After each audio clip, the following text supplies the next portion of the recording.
So it's 2025 right now, and the biggest rage in smartphones is foldables. You've seen companies like Oppo, Huawei, Samsung, and even Motorola make folding and flipping smartphones. But Apple, one of the biggest smartphone companies ever, has yet to make a foldable. Why is that? Well, I'm going to explain why Apple hasn't announced a foldable yet, and why they might not even make one ever. Come on, let's go. So when it comes to Apple, you really don't think of them as the company who doesn't do this or doesn't do that. They've had some of the biggest advancements ever in smartphones, from like being the first to debut Touch ID and Face ID, and having their own whole iOS and iPad OS and Mac OS, and even now Vision OS softwares. And they're not afraid to keep doing that. Seriously, why wasn't Apple the first company to make a foldable? But there's actually a couple of things you have to consider about the way Apple does things before we get into why they didn't make a foldable. But before I even talk about Apple at all, I have to let you in on what exactly foldables are. So if we just take out an ordinary smartphone right now, it can't flex or bend in any way, right? I mean, unless you break it, but that's probably not a good idea. So generally there are two main types of foldables. There's a horizontal fold and a vertical fold. Think about it like a piece of paper. When you're folding the top of a piece of paper down onto itself, you're not actually making the width of the paper any smaller, you're making the height of the paper smaller. But when you fold a piece of paper from one side to the other, you're actually making the whole width of the piece of paper smaller. So those are the two different types of foldables. There are flips and then there are folds. Flips are like the piece of paper that we folded from the top to the bottom. It doesn't actually change the screen size, it just folds in half to have a smaller phone. Folds go from a normal looking phone to a slightly bigger tablet style phone. That's the piece of paper that we folded from one side to the other. So generally when you're talking about foldables, you're talking about all foldables. It doesn't matter if it flips or it folds, it's really all the same thing. So now let's talk about Apple. Apple is very meticulous in their company and having things not overlap. I know that sounds weird, but let me explain.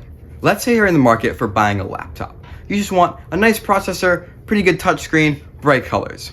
If you go to Apple, they're going to tell you, buy our MacBook. It's great, but you might notice that the MacBook doesn't have a touchscreen, which is kind of weird because Apple can do a touchscreen, they choose not to. And here's the reason why.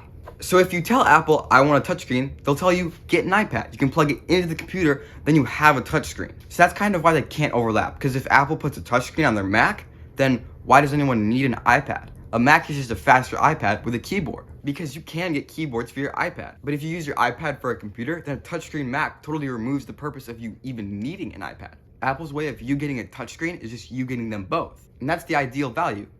It overlaps too much to the point where Apple would say they're buying a small iPad and a phone for the price of less than a flagship smartphone and an iPad mini. So that's probably why Apple will never make a horizontal style fold. But there's another side to this coin that we haven't talked about yet. What about the flips? The screen on the front is too big to be a smartwatch, but too small to be a phone. So what is that interfering with? Well, there's something about foldables that we haven't talked about, and it's the crease. So remember our piece of paper analogy from earlier?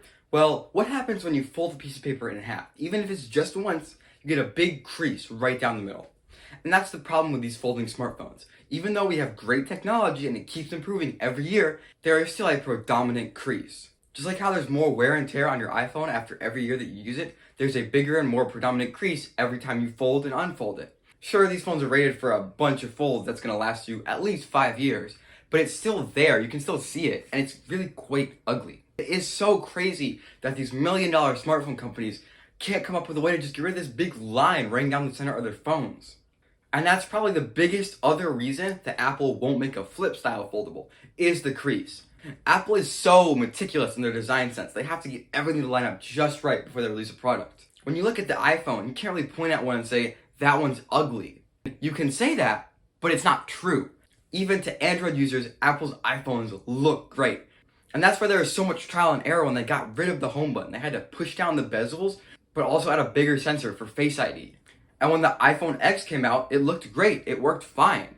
And then they took it one step further and got rid of the notch, even though it wasn't that big of a deal, and added the dynamic island. And I just see no way that Apple will make a foldable with a crease. It just doesn't seem like a very Apple move. So to end this off, I just want to say, I don't actually know what Apple's going to do. This is my assumption based on what they've done and what they haven't done. Realistically, Apple probably will make a foldable at some point, but I'm just saying it probably won't be as soon as everyone expects. Either way, it'll be really interesting. Also, if you're watching, make sure to like and subscribe because we are trying to be Intrepid and Bold, the YouTube channel, by the end of the year, so that would be really appreciated. Thank you guys very much for watching this one. Make sure to check out some of my other videos. We'll catch you in the next one. Peace.